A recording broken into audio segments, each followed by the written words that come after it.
come from the town, they drink beer together, chase women together. They had more in common than just being ugly. They had more than that. So you looked at it. Now let's go over the trial. Let's look at it. Let's look at it again for a quick minute. He's living with his father for 2 weeks in a gated community. That means when you come in, not just people who suspected of being thugs, when you come in the gate, there's a camera that takes your picture.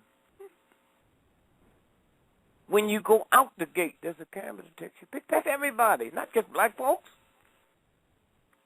How come nobody involved with that case, including the press, asked for the film of him leaving and coming back? There's no document that he came back. Well, let's look at it. He had Skittles. I never heard of it till that case. And some Arizona sweet tea. He went to the store to get it. There was a basketball game where he's trying to get back before halftime was over. So he's running there and running back. Damn right I look suspicious to you. If he'd have been a doctor, black doctor with 5 PhDs and $10 million in that, he would have looked suspicious to that white thug. And y'all don't know that. You think if you get you a PhD, and get you some money in the bank and pay your rent on time and your house note on time, that'll get you respect you can't buy if you can't educate yourself. And God never meant for you to do that. God don't make no trash, and you didn't come out here as trash. You've been converted into trash when you stoop below the dignity that God give you just so you can feed your family.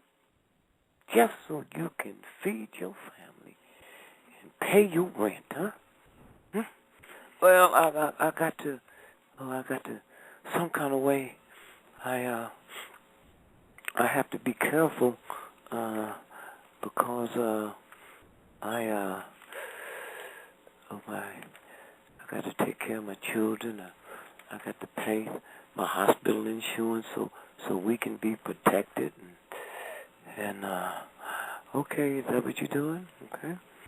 Well, let's look at the record. Black folks is 12% of America's population. 12%. And 87% of everybody that go to the hospital and get on the kidney machines. It's black folks. Hello, Bobby.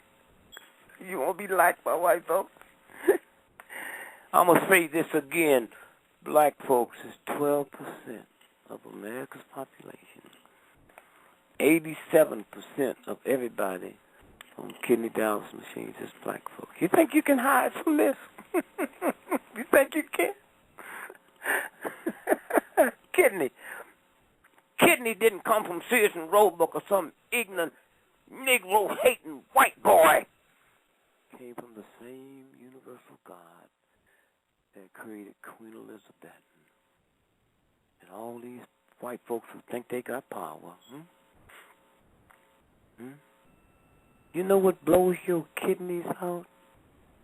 Fear, paranoia, and anguish. Walk around angry all the time. You ain't angry at me. You angry at that white racist system you ain't going to do a damn thing about. Adam Clayton Powell, one of the bright, brilliant preachers in the history of the planet.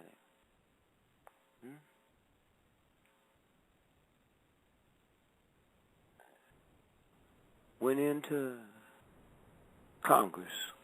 There were some other Negroes there, Dawson, Chicago, black congressman from Michigan. And so Adam Clayton Powell in 1935 led a demonstration on Sac Fifth Avenue because not only would they not hire Negroes, you couldn't even go in the store and buy nothing. What you're saying is not wrong. You hear me? This is what this was about. Y'all sit and talk about New York, the Big Apple in 1963. New York City didn't have one black principal. Huh? Huh? New York, the Big Apple. Huh? The best jazz in town. What about your human dignity, punk? New York, the height of the civil rights movement in the 60s, there's more black folks living in Harlem than any square foot of inch, when you talk about density population, than any place in the world outside of Africa. And all them Negroes had was 2 black businesses, and the Apollo wasn't one, and the Cotton Club, and they so ignorant and crazy, they brag about the Cotton Club. Nobody could go there but white folks, and the black entertainers went to the Cotton Club in Harlem, had to go through the back door. You hear me, y'all? Through the back door? And they talk about the Cotton Club? Harlem? So here come Adam Clayton Powell. Negro Congress folks could not eat in the Congressional Dining Hall. And Adam Powell went to go to the Congressional Dining Hall. And the white dude who guards the door, they ain't guarding from Negroes, ain't no Negro coming in here, I'm that crazy. And Powell went in, he said, can I help you looking for somebody? He thought he might have been looking for a white congressman he wanted to talk to. He's going to go get it. He said, no, I'm coming here, I'm Congressman Adam Clayton Powell, I come here to eat. Oh, Negroes can't, Negroes can't eat in here. Said, what?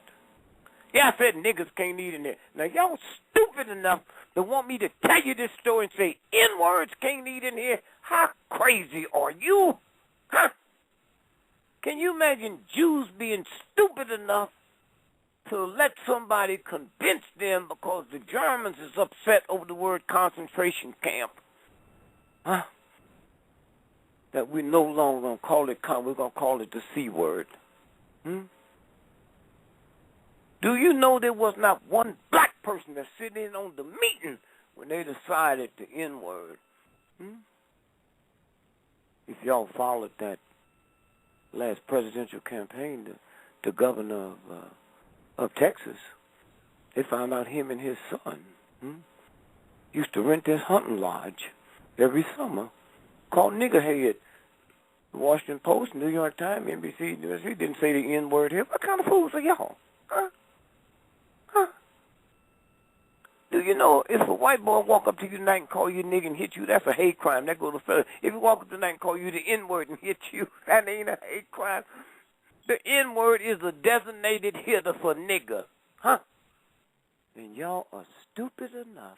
You want to debate it, debate it. I don't hear y'all debating that yellow thing. You know some of y'all listening to me now.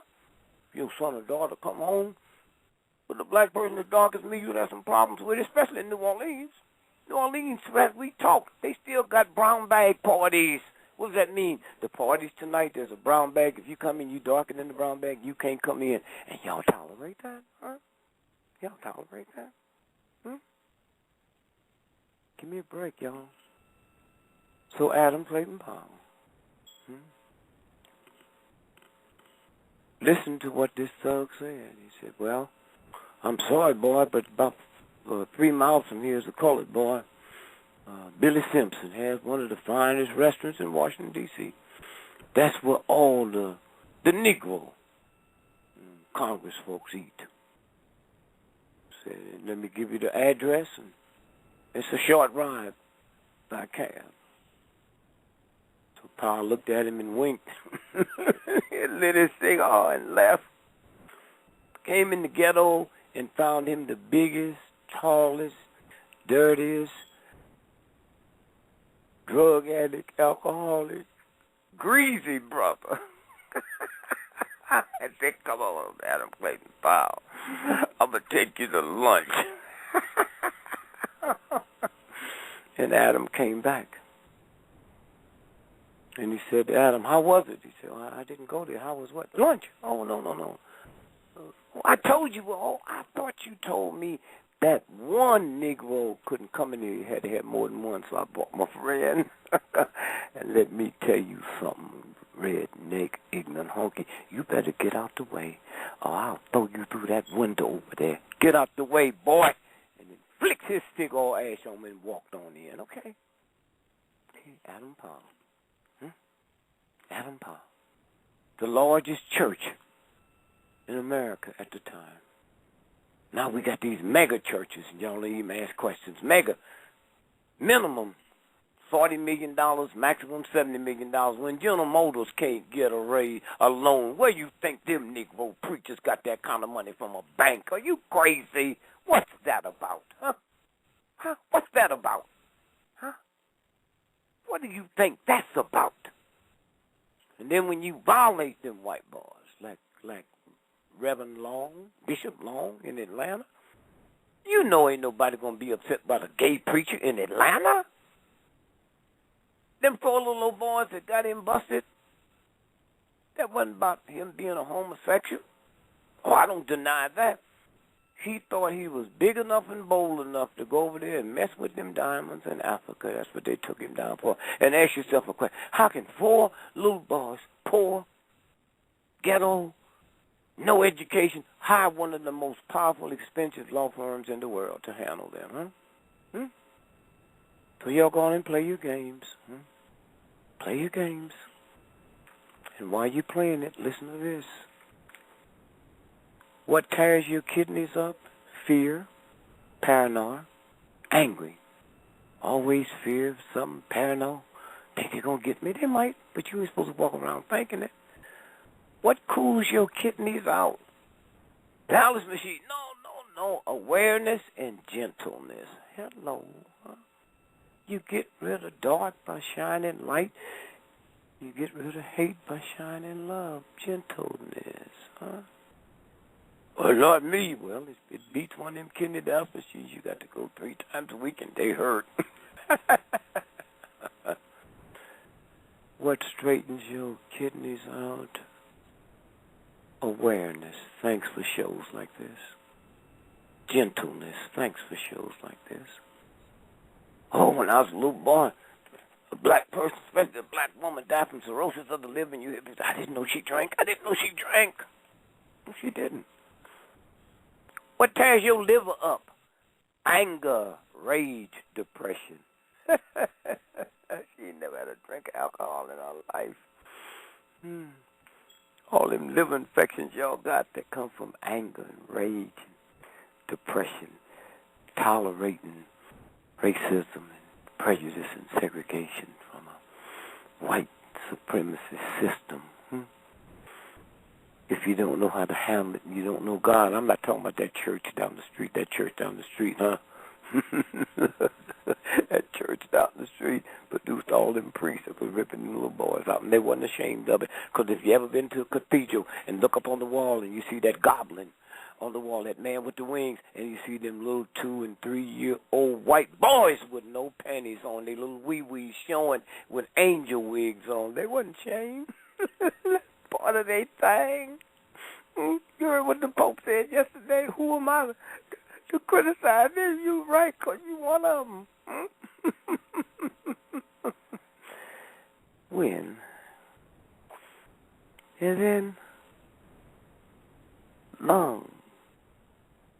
Wow. What messes up your lungs? Grief? Sadness? Your liver, how do you wipe that out? How you wipe out the anger, the rage, the depression? You do it with kindness. You do it with balance. Huh? My lungs? Grief is a violation of God. I used to hear them old black folks saying, she's just grieving herself to death. I didn't know what she's talking about. Grief, sadness, shame.